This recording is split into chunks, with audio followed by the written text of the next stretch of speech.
Boa noite, boa noite. Vocês me ouvem? Façam um joinha se vocês estão me ouvindo. Valeu. Obrigado. Obrigado, Ingrid. Boa noite, Ingrid, Francine, Leonardo, Thiago, Joyce, Renata, Graciela, Luiz Eduardo, Igor. O pessoal está chegando aí. Vamos esperar. Marilene já chegou. Gustavo. Esperar chegar uns 30 participantes, daí a gente começa a fazer o compartilhamento da tela. Vão chamando a galera lá no Zoom, no WhatsApp, por favor. Vocês estão bem?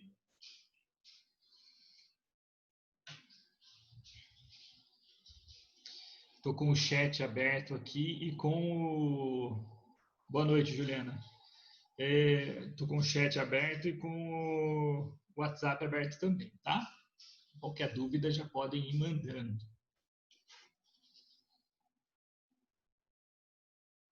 22 participantes.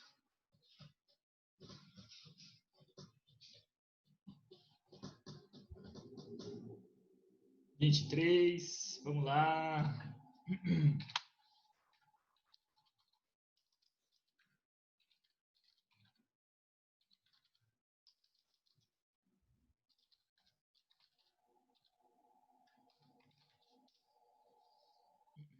26.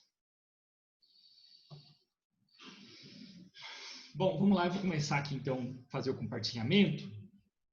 A gente vai começar a conversar então sobre o procedimento comum ordinário. A parte final ficou essa parte da audiência aí que nós não tínhamos trabalhado, né? Então vamos lá.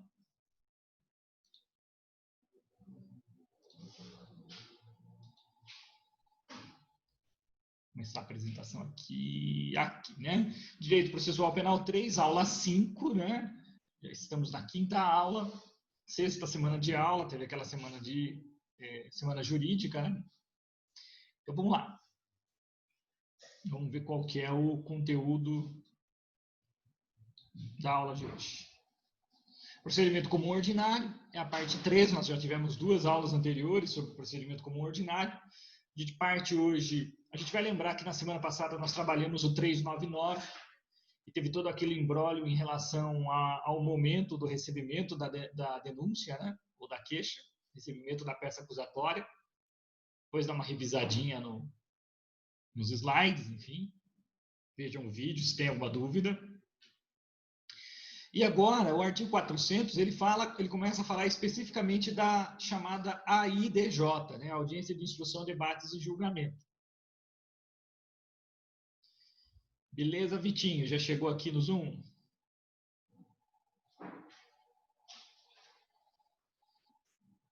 Vamos lá.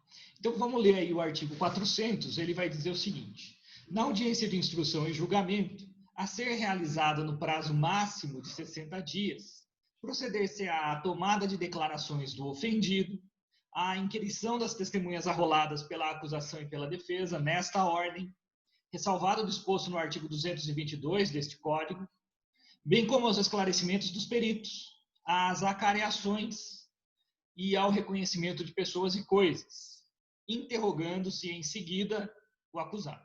Então, esse é o início da audiência de instrução, debate e julgamento, e ela vai falar basicamente, aqui no caput do artigo 400, está falando da sequência dos atos de instrução processual.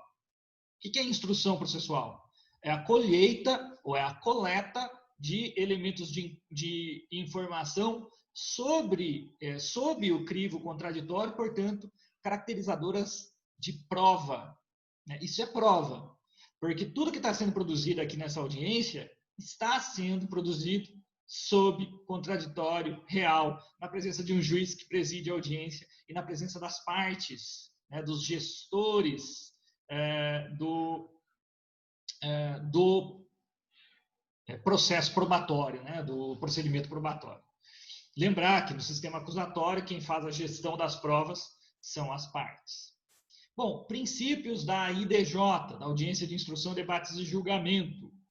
Nós temos 3 princípios básicos, né? Princípio da concentração, Os atos processuais devem ser reunidos ou concentrados o quanto possível. Princípio da identidade física do juiz. O juiz que presidir a instrução deve, em regra, proferir a sentença. Essa regra é uma regra esculpida no parágrafo 2º do artigo 399, o artigo anterior. E o princípio da irrecorribilidade das decisões interlocutórias, aquelas decisões tomadas na própria audiência. Tá? Então, essas decisões interlocutórias tomadas na audiência, o juiz negar uma pergunta, negar a condução coercitiva, decretar a produção coercitiva, qualquer decisão que o juiz tome no decorrer dessa audiência, ela é irrecorrível naquele momento. Né?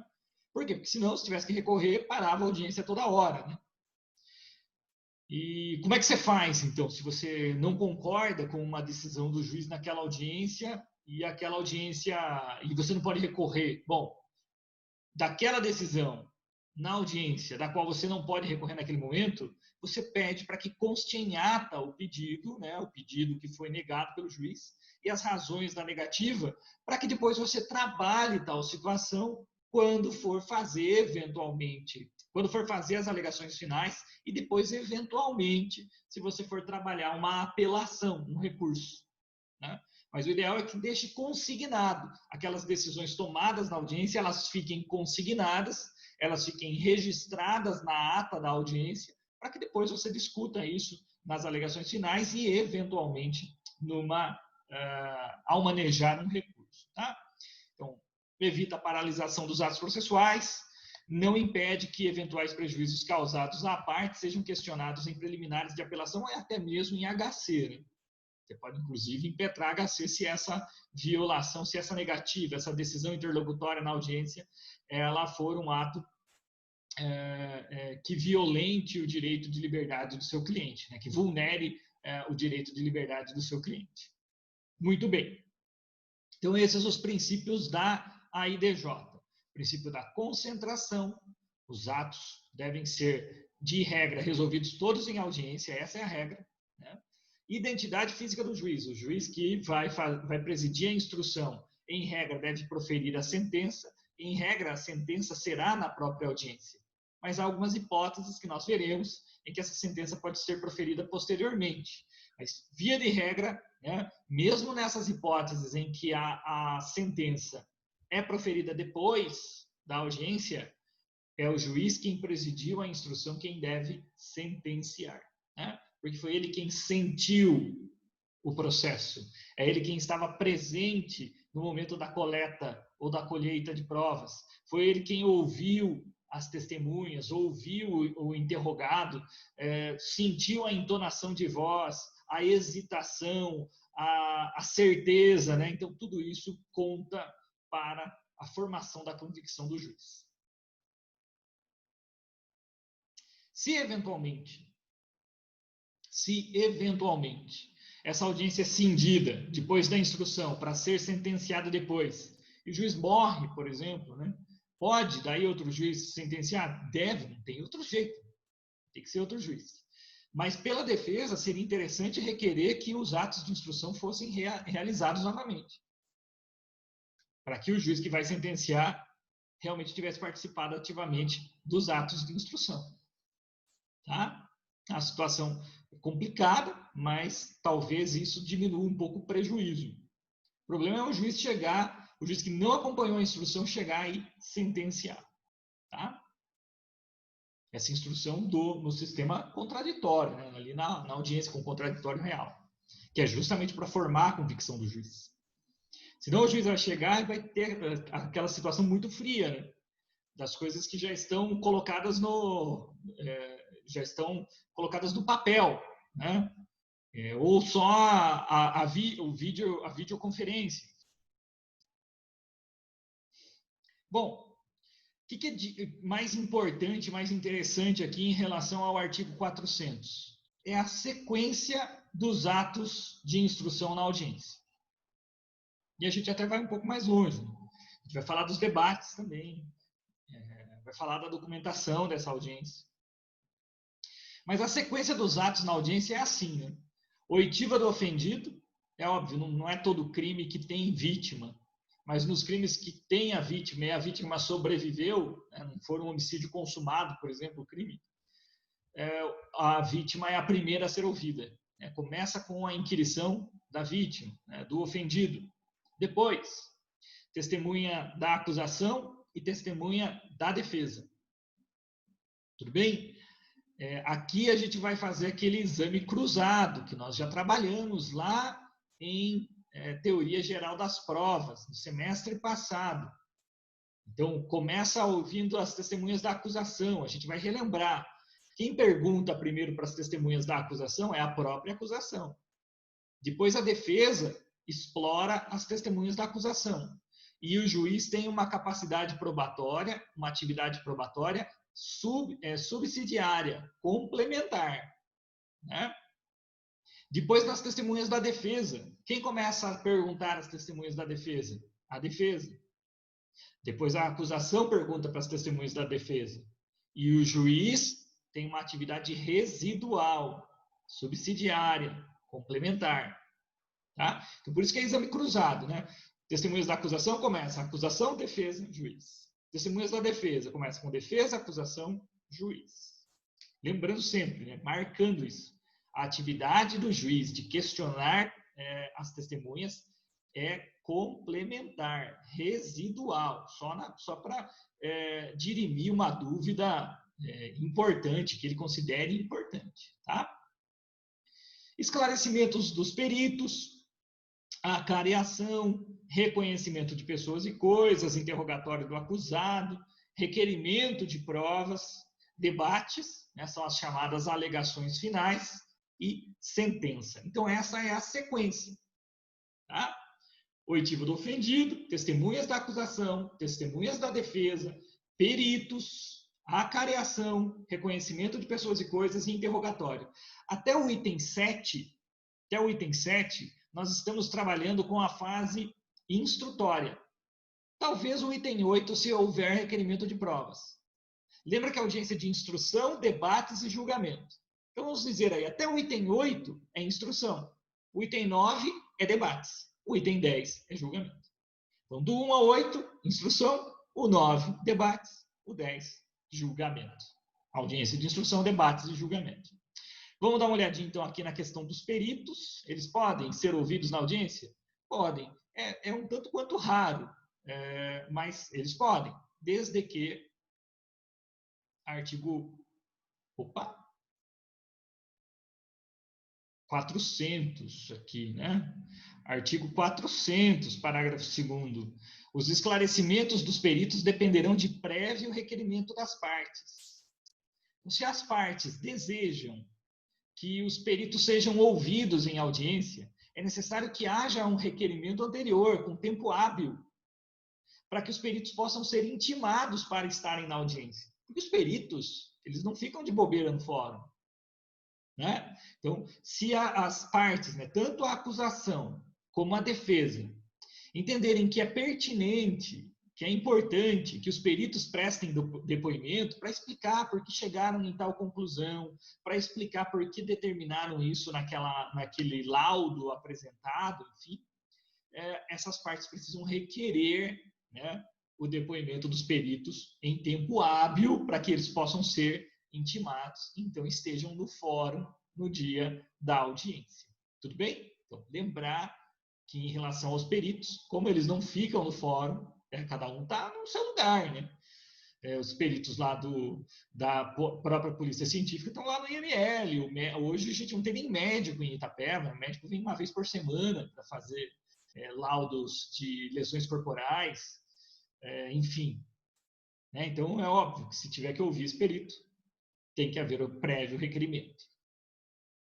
Tudo bem até aqui? Requerimento de provas. Bom, primeiro vamos com testemunhas, né? Vamos deixar o requerimento de provas para daqui a pouco. Nossa, tem 2 requerimentos de provas? O que aconteceu aqui? Não sei. Vamos ver. Bom, vamos com testemunhas aqui. Artigo 401.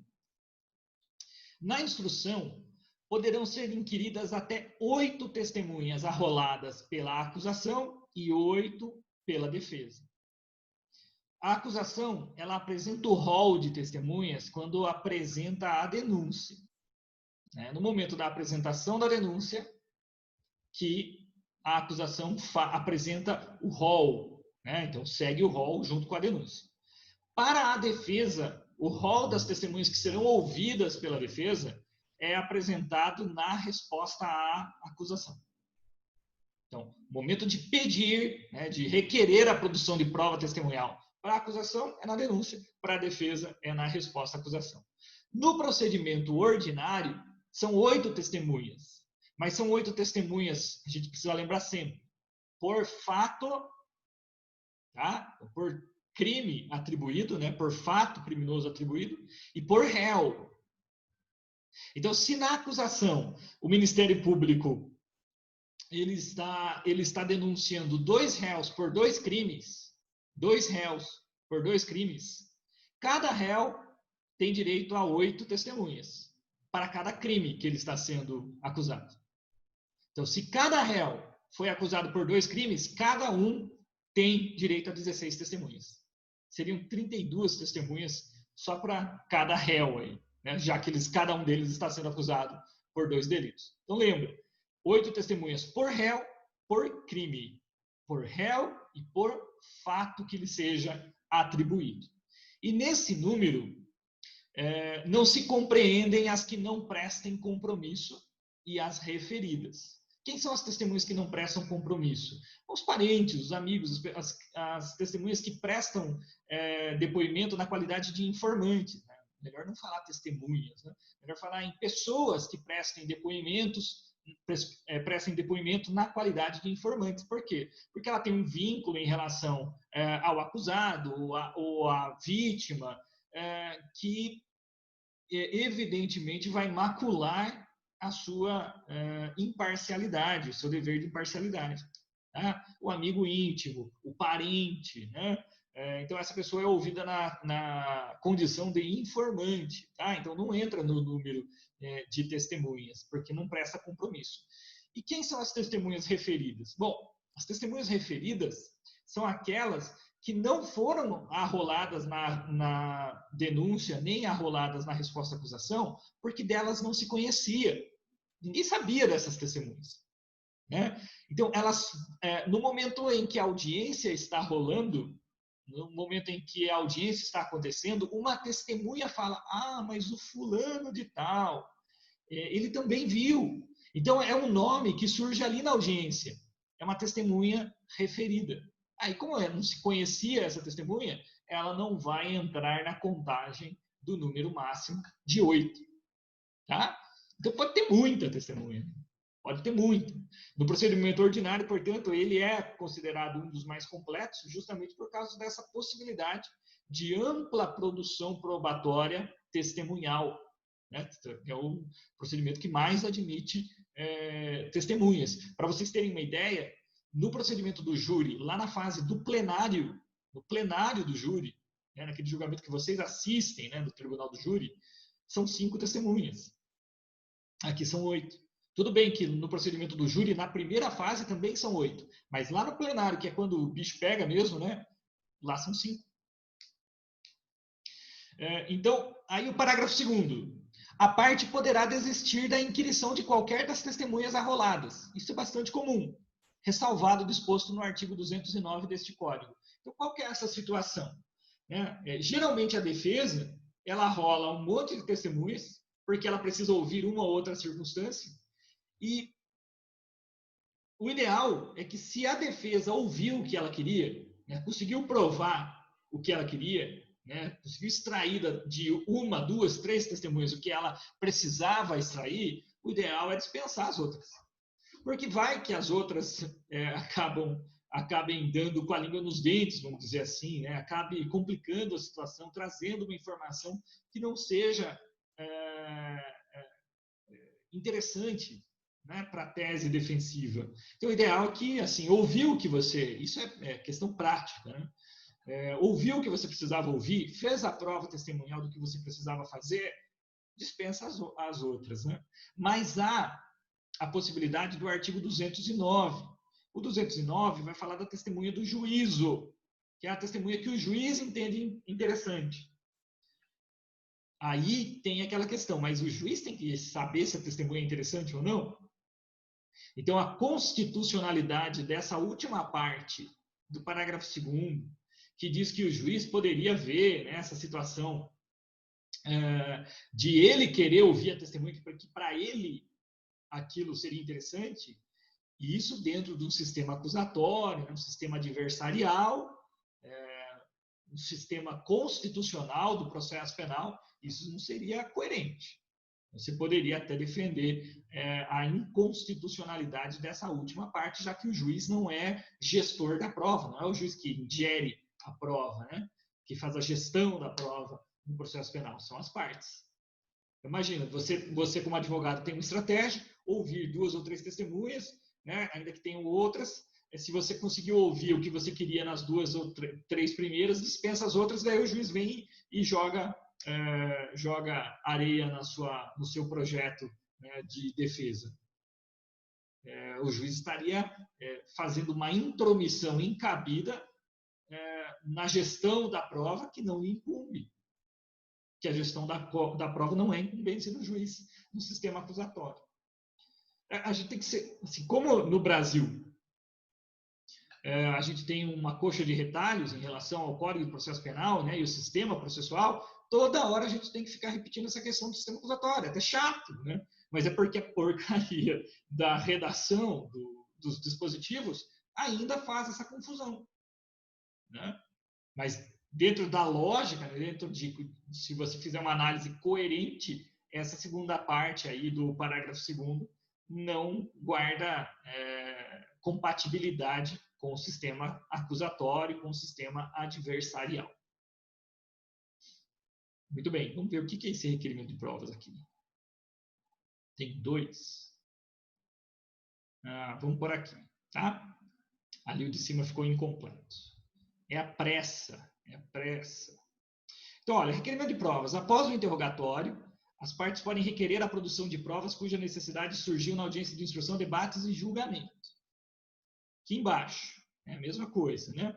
Vem com o artigo 402. O artigo 402 vai dizer o seguinte: produzidas as provas, ao final da audiência, o Ministério Público, o querelante e o assistente, e a seguir o acusado, poderão requerer diligências cuja necessidade se origine de circunstâncias ou fatos apurados na instrução. Então, vamos de novo, vamos voltar aqui. Então, vamos aqui na instrução. Ouviu o ofendido, ouviram-se as testemunhas da acusação e da defesa, os peritos haviam sido requisitados, compareceram e foram ouvidos, teve a acariação, reconhecimento de pessoas e coisas, interrogou o acusado, interrogatório, último ato. Pode haver pedido de novas provas? Em regra, não, porque nessa audiência, lembra do princípio da concentração? Já é para produzir todas as provas, debater e julgar. Essa é a regra. Entretanto, o 402 ele vai falar o seguinte: se durante a instrução, olha só, entre o 1 e o 7, entre a oitiva do ofendido, né, passando pelas testemunhas, pelos peritos, acariação, reconhecimento e interrogatório, surgir a necessidade de uma outra prova, aí pode haver o requerimento de provas. Então, olha só, estamos lá no 7, que é a oitiva do ofendido. Depois da oitiva do ofendido, né? Depois do interrogatório do acusado, lá no 7, produzidas as provas, ao final da audiência, quem pode requerer novas provas, novas diligências? Todos. O Ministério Público, se a ação for pública, o querelante, se a ação for privada, o assistente, se houver assistente de acusação, e o acusado, por seu advogado, obviamente, poderão requerer diligências, qualquer diligência. Chega no final da audiência, o advogado diz: está ruim, acho que o cara vai ser condenado. Vou pedir qualquer prova. Pode pedir qualquer prova? Não. Esse requerimento de novas provas, aqui ao final da audiência, é só se o advogado conseguir demonstrar que a necessidade dessas novas provas surge na instrução. Menciona uma outra testemunha que ninguém conhecia, menciona a arma do crime que ninguém achou, e daí vem uma testemunha e fala, não, a arma do crime está lá em tal lugar. Vai. Necessário uma diligência para localizar a arma do crime. Uma testemunha ou o réu menciona o local onde o corpo da vítima foi sepultado. E o corpo da vítima não tinha sido encontrado. Opa, pera lá. Então, surge aqui nessa audiência a necessidade de uma diligência. Então, não é que você, no final da audiência, né, para evitar uma condenação iminente, você possa fazer qualquer pedido de prova. Não. Você pode requerer uma diligência se essa diligência se fizer necessária na produção de provas aqui na audiência. Tudo bem? E daí, se o juiz reputar que essa diligência é imprescindível, a gente vai lá para o artigo 404. Né? Então, se essa diligência for realmente imprescindível, a gente vai lá no 404 e vai dizer: ordenada diligência considerada imprescindível, de ofício ou a requerimento da parte, a audiência será concluída sem as alegações finais. Então, veja, chegou ali, interrogou o réu, tem a necessidade, alguém mencionou que a arma do crime estava escondida na casa do fulano.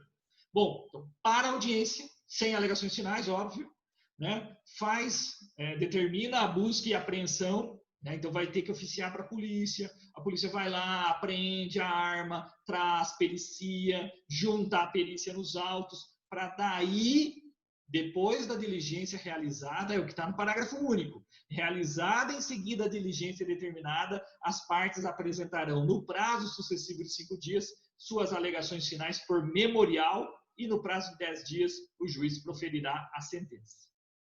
Tá? Então, veja. Aqui a gente tem a diferença entre alegações finais e memorial de alegações finais. As alegações finais é a terminologia adequada para esses debates que são orais na audiência, que é o mais legal, né? Os debates orais. Quanto a esses debates orais, que são a regra, a audiência é para ser oral, até porque ela é para ser concentrada. Lembra do princípio da concentração dos atos. Quando esses debates eles são frustrados, porque, por exemplo, o que a gente tem até agora, a necessidade de uma nova diligência, cuja necessidade nasce na própria audiência, aí não tem como ter alegação final. Como é que você vai fazer a alegação final? Tem que ir lá procurar a arma, que a testemunha falou que estava na casa do fulano. Então, para tudo ali, né? A audiência para ali. A polícia vai lá no outro dia, né, apreende a arma, leva para a perícia, faz o exame balístico, faz o exame do armamento, vem esses laudos para o processo e daí continua a audiência? Não, olha lá. Realizada em seguida a diligência determinada, as partes apresentarão, no prazo sucessivo de 5 dias, suas alegações finais por memorial. Então, parou a audiência porque tinha que achar a arma. A polícia foi lá, achou a arma, periciou a arma. Agora, já no processo, tem os laudos das armas, da arma encontrada. Qual é o próximo passo? Intimar o Ministério Público para apresentar as suas alegações finais por memorial. Memorial de alegações finais, porque vai ser por escrito. O Ministério Público apresentou em 5 dias, intima a defesa para apresentar em 5 dias o seu memorial de alegações finais. A defesa fala ao final. A defesa apresentou o memorial de alegações finais, processo concluso ao juiz, né? Sobe em conclusão ao juiz para que ele profira a sentença em 10 dias. Esses 10 dias aí, leia-se 100 dias pelo CNJ. Tá? Então, olha a regra, né? Essa questão da diligência imprescindível, ela é um obstáculo ao princípio da concentração dos atos. No fantástico mundo de Bob, né, numa audiência perfeita, todas as provas são produzidas na audiência, os debates orais acontecem e a sentença é prolatada. Infelizmente, inclusive, a sentença é prolatada porque já está feita antes da audiência. Diga-se de passagem. Né? Isso não é nada raro. Mas então, numa situação perfeita, né? Numa situação perfeita, a instrução ocorre, os debates ocorrem e a sentença é proferida, a sentença é prolatada na audiência.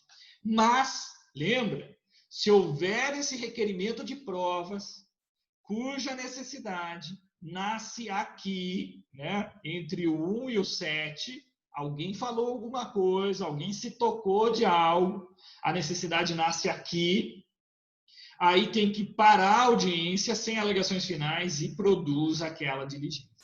Tudo bem? Então, lembrar sempre do 402, que prevê o requerimento de provas, né, ao final da audiência, desde que, né, a necessidade se origine de circunstâncias ou fatos apurados na instrução. Onde é a instrução? É aqui, do 1 ao 7.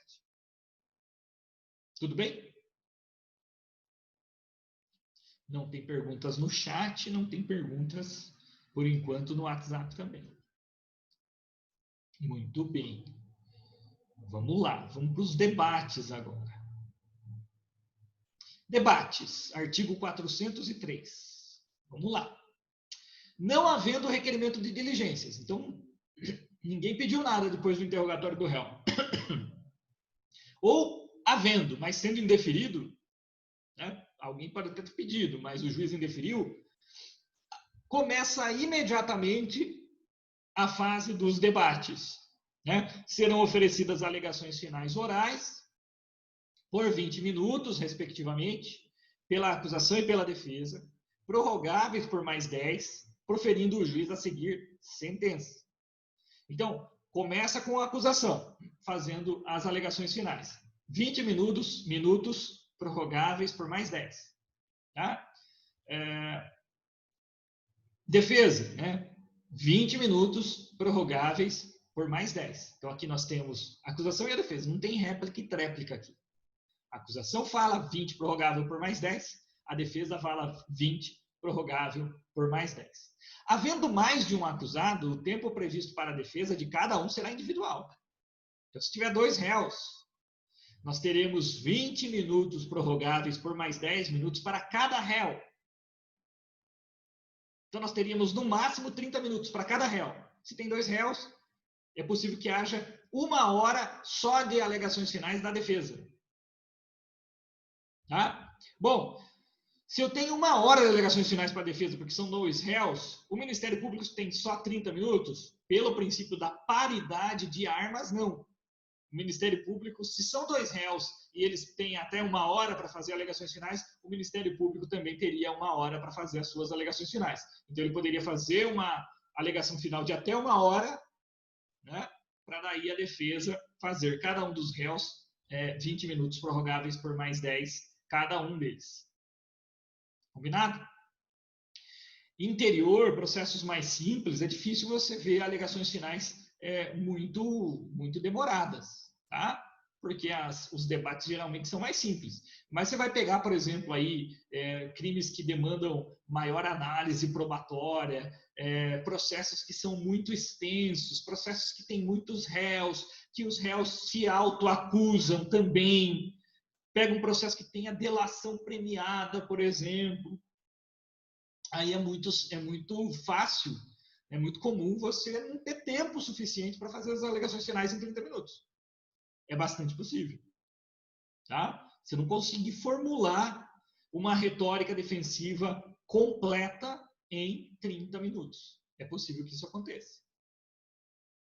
Bom, assistente de acusação, parágrafo 2º, né?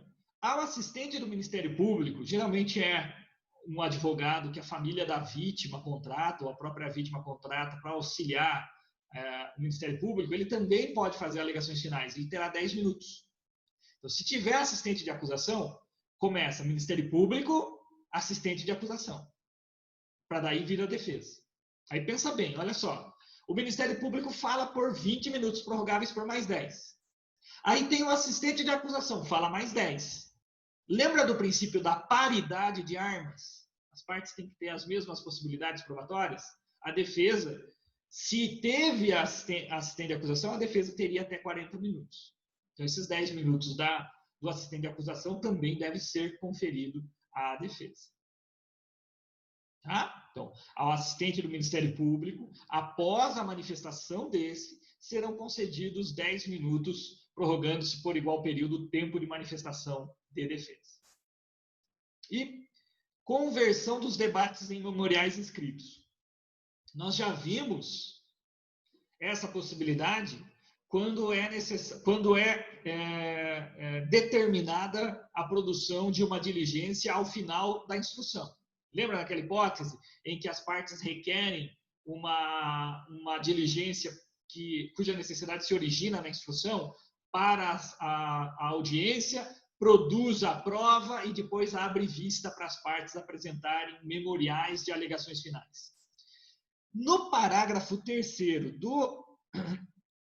do artigo 403, tá? No parágrafo 3º do 403, nós teremos mais duas hipóteses, tá? Duas hipóteses em que o juiz poderá converter os debates, que são orais, em memoriais, que são escritos. Tá? Então, o juiz poderá, em duas hipóteses, considerada a primeira hipótese, complexidade do caso, ou, segunda hipótese, número de acusados, conceder às partes o prazo de 5 dias, sucessivamente, para a apresentação de memoriais.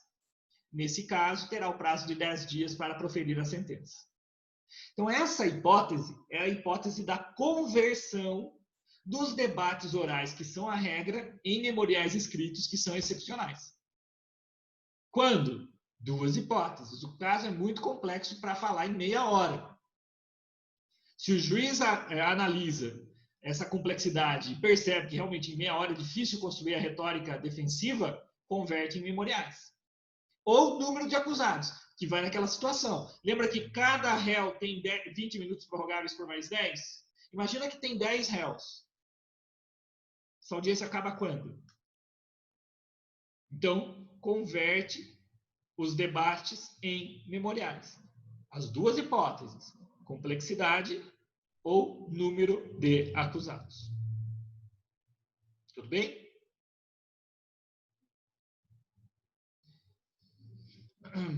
E a documentação da audiência, né? É o artigo 405, vai dizer que do ocorrido em audiência será lavrado o termo em livro próprio, assinado pelo juiz e pelas partes, contendo breve resumo dos fatos relevantes nela ocorridos, sempre que possível, o registro dos depoimentos do investigado, indiciado, ofendido e testemunha será feito pelos meios ou recursos de gravação magnética, que já está tudo desatualizado, né?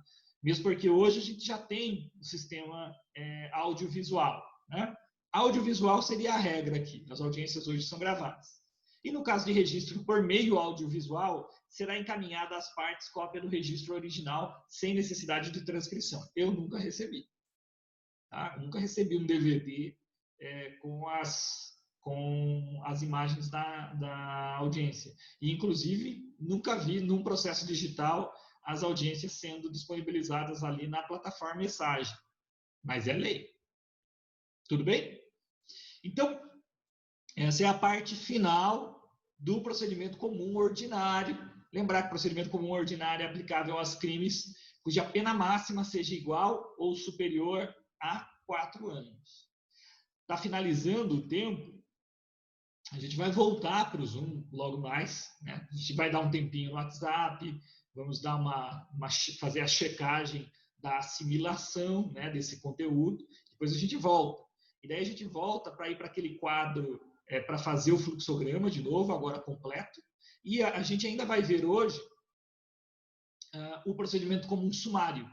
Inteiro? Sim, inteiro. Mas não dá tempo, professor. Levou 3 aulas para ver o procedimento comum ordinário. Mas é que para ver o procedimento comum sumário, basta que a gente indique as diferenças em relação ao procedimento comum ordinário. Tá? O desenho do procedimento comum ordinário e sumário é igual. É o mesmo desenho, é o mesmo fluxograma. A gente só vai apontar pequenas diferenças, são 4, né? diferenças do procedimento comum sumário para o procedimento comum ordinário, e daí já